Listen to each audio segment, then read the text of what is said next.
છેલ્લા 9 વર્ષથી બનાસવાસીઓએ બનાસ ડેરીના માધ્યમથી એક મોટું અભિયાન ઉપાડ્યું છે વૃક્ષારોપણનું. અને આ સૂકો પ્રદેશ એને હરિયાળો બનાવવા માટેનો સંકલ્પ કરેલો.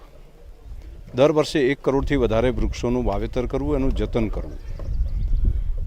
ખેડૂત પોતાના ખેતરની અંદર, ખેતરના શેઢે, ગામના સ્મશાન, ગામની શાળાઓ, મંદિર, એ પછી હવે પર્વત એરિયા જેની અંદર પણ હરિયાળો થાય. ખાસ કરીને અંબાજી અને આજુબાજુના અરવલ્લીની ગિરમાળાઓ જે છે એની અંદર હરિયાળી આવે. પહેલા વર્ષે અમે શરૂઆત કરી હતી જેસોરના પર્વતથી, અને ત્યાં સીડ બોલ નાખ્યા પછીનું તેનું રિઝલ્ટ એ ખૂબ સરસ થયું. એ પછીના બીજા વર્ષે અંબાજીના ગબ્બર પર્વતની આજુબાજુના એરિયાની અંદર સીડ બોલ નાખ્યા, તો એની અંદરથી પણ ખૂબ સારું પરિણામ મળ્યું. આ વખતે કોટેશ્વરની બાજુનો આ વિસ્તાર, એની અંદર પ્રયત્ન કર્યો છે.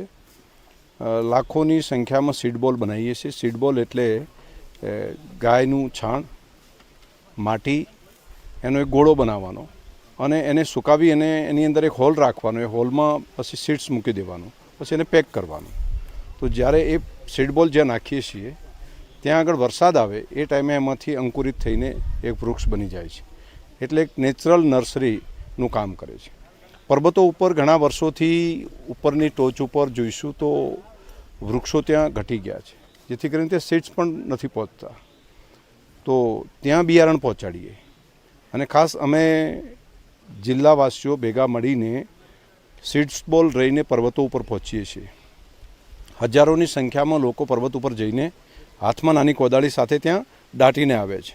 અલગ અલગ જગ્યા ઉપર એ સીડબોલ નાખે છે અને વરસાદ પડતાની સાથે એમાં અંકુરિત થઈ અને છોડવા નીકળી જાય છે. એમાંથી ઘણા બધા છોડવાઓ એના ઝાડ પણ બની ગયા છે. તો આ વર્ષે પણ આ અભિયાન અમે કર્યું છે. લાખોની સંખ્યામાં સીડબોલ બનાવીને લોકોએ સહયોગ કર્યો છે. લોકોએ ભેગા મળીને ગામે ગામ બહેનોએ સીડબોલ બનાવ્યા છે અને એ સીડબોલ અમે અહીંયા આગળ વિતરણ કરવાની વ્યવસ્થા કરી રહી છે.